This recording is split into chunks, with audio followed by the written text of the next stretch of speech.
I wanted to showcase a feature film that I worked on earlier this year. It's currently in post, so I can't show it as it's not out yet, but I wanted to highlight one of the cues that I wrote. I wrote this cue early on in the script stages. It's a psychological horror film. The scene that this music takes place over, the character comes home and she doesn't realize that she's been followed, and this person enters her home and she doesn't realize it for a while, and the audience doesn't either, up until kind of one main point. And so it's more or less just kind of creating mood. And then she realizes that this person's there. She runs and flees, and then she realizes she has to try to escape. And so there's kind of a change in the tone of this cue, which I'm going to discuss in a little bit. So the three main talking points are, one, the melody and how I kind of developed this very minimalistic melody and all the instruments that I chose to do it. Two, some of the textures that I used throughout. And number three, the percussion transition that signals us to the next portion of the film. So what we're going to do first is listen to it, and then we're going to dissect those 3 points. And so let's jump on in.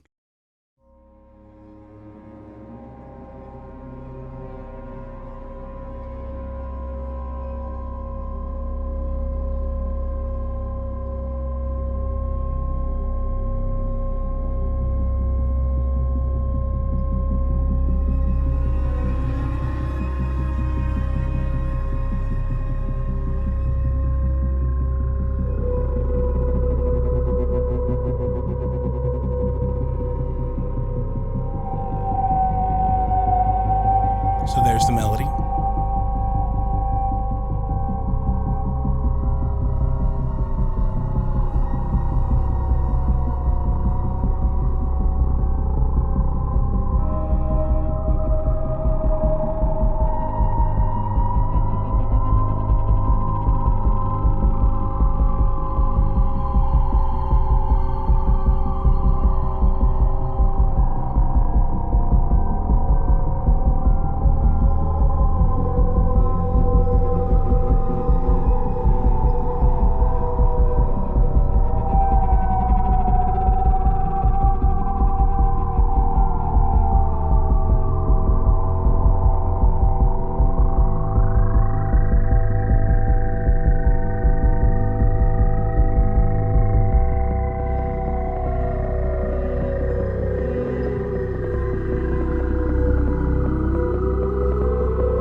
Comes some kind of crazy tension buildup, and then here comes the percussion, which is the last little thing.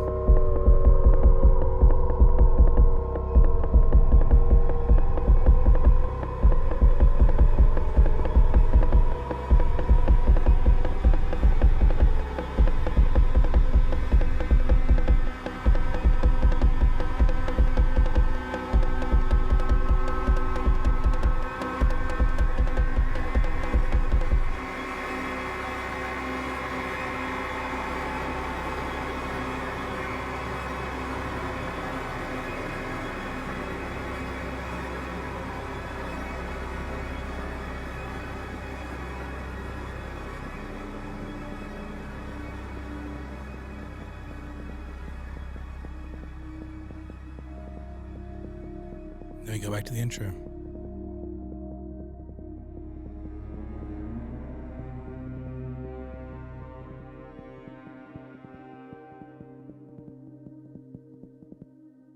So like I said, it's a really small little cue. There's a lot that happens emotionally and visually in this scene. And so I really wanted to encapsulate that with the music. I use a lot of atonal things, so things that aren't in a key. I made a lot of the sounds with a couple synthesizers that we're going to discuss in a moment. But the first thing we're going to talk about is the melody. So the melody is a very simple little line, and it's played across a couple instruments.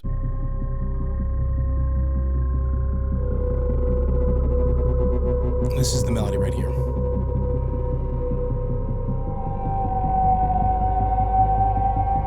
And the melody is three things, and three very odd things that they are.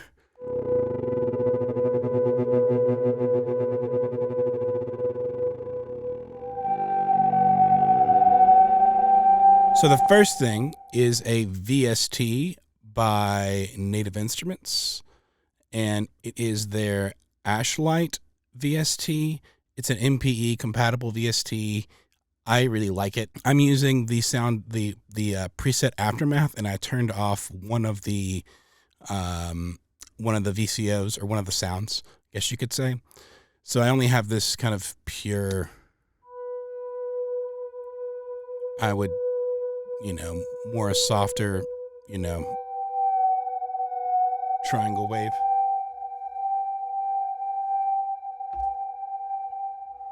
And I've got it with a pitch bend in there as well, and as well as a big reverb.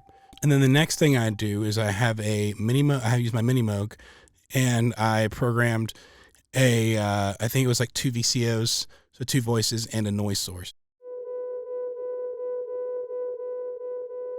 And then I had a little bit of an LFO on it, so you can hear the pitch that's bending. And then I obviously also have a pitch bend as well. The Minimoog's kind of hard to do a pitch bend because it's not traditional, or it's not more modern with the slide, so it's a little difficult to pitch bend small increments just because of the way that that instrument's made. And the last thing actually is pretty cool. I'm using the audio modeling SWAM cello, and it's a very, very realistic cello VST. Funny enough, though, it is not a traditional sound, because I am running it through a ring mod and a fuzz, and it sounds like this.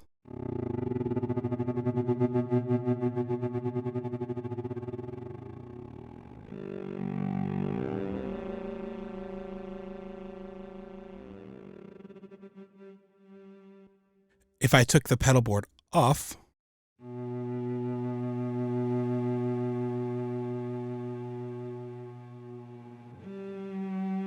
much different sound, right? And I wanted to have some eerie, unsettling kind of vibe to it. So if I played it, it's nice, but it's not the same as...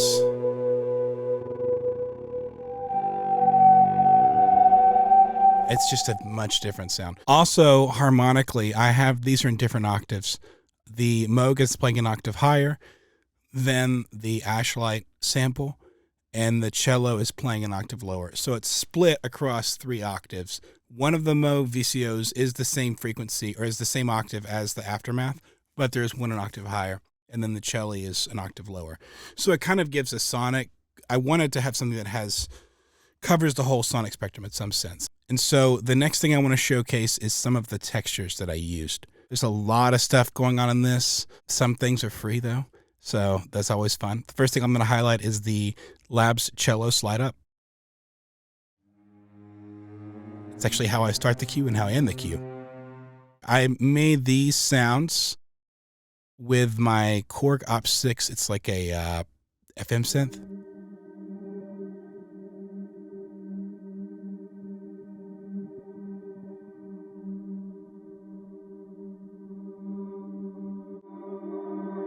So these are just more or less playing some harmony and playing some textural stuff.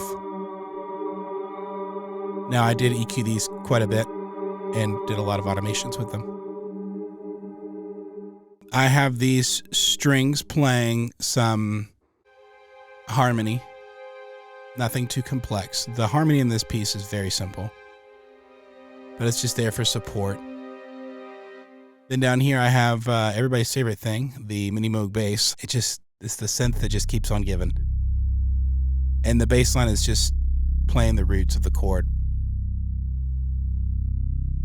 I also have this, which I'll show it a little later on. Let's see here, what else do I have that I want to showcase? I have this. It's the Lyra 8. It's like a drone machine. I really liked it, but it was a little redundant for my workflow because I already have too many VCOs that bend. And this was kind of like 8 VCOs. But I made some really cool drones with it for this piece. There's a lot going on with just this one little sound. Let's see here. What else do I have? I have this sequence that I made with the Mother 32. It's super low in the mix, but it's a really cool little sequence. Comes up at kind of near the very end of the mid of the cue. Let's see here. I also have some other free stuff. I have the Lab Sirens. And this actually shows up at the very end of the cue, which is super gnarly and awesome. This is a free VST. This is what it looks like. Siren Song, Loon Song is the one that I used. I did some EQing to it and stuff. I have some other kind of interesting sounds that I made with the Mother 32.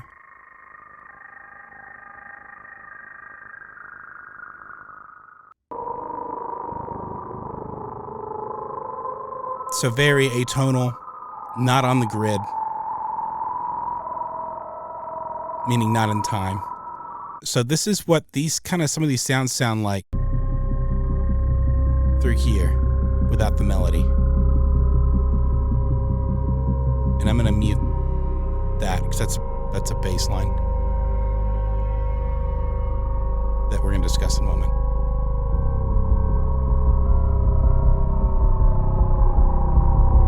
I'm going to mute the percussion as well.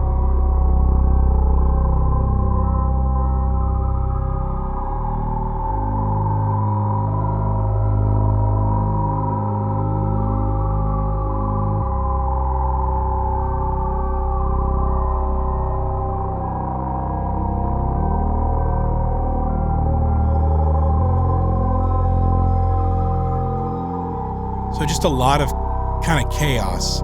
There's some things providing harmony, like the in the strings and in the bass, and a couple of the plugins and pads that I've made. But there's also a lot of atonal, craziness going on.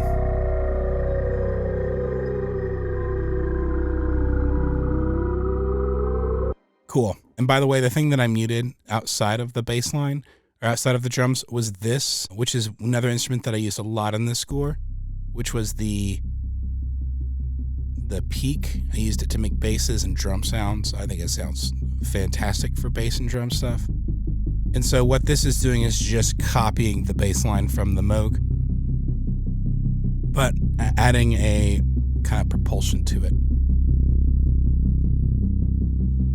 And I EQ'd them, obviously, to sit together. The last thing I want to show before we jump on to the last portion is this crazy sound. So if you notice, this automation is super low and it builds up. All this crazy wobbly stuff comes from this one free plugin from Labs.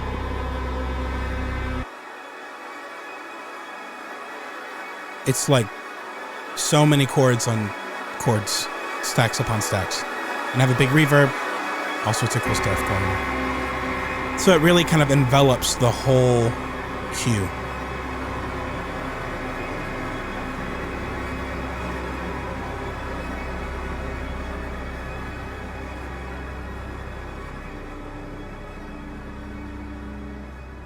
And then we kind of go back to the beginning. Cool. So the last thing I want to show is the percussion. So the percussion is going on the entire time that the cue is going on, but it's very soft, but it really comes in halfway through.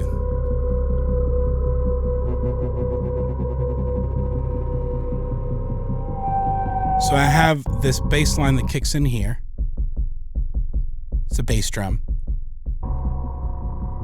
Just kind of more or less echoes the kick drum. Just add some more propulsion.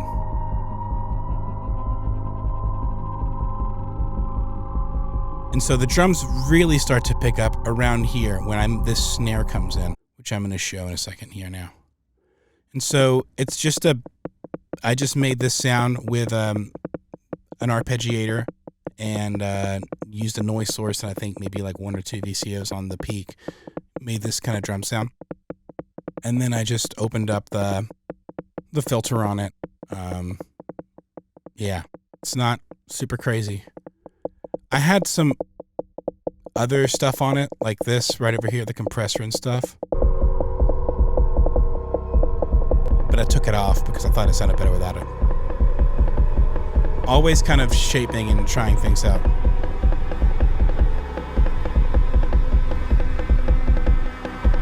So as the cue's building, the snare's opening up as well as the kick drum. And it drops right here where that big washy sound comes in. And the drums come back in a little bit. They're very soft.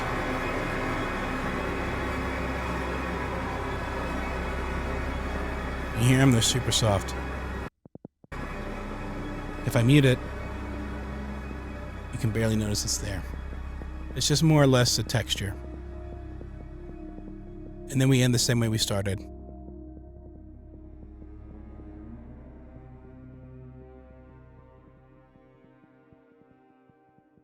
So at the climax of this piece is this crazy chaos sound that I made with this free VST and a couple other things going on too. I have this Mother 32 playing this very crazy sound.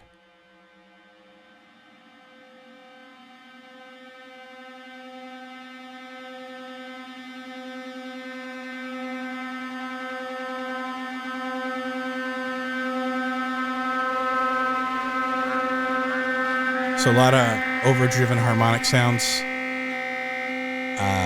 Yeah, so there's just a lot going on here. But like I said, the main thing we're building to is this rise and then this drum sound.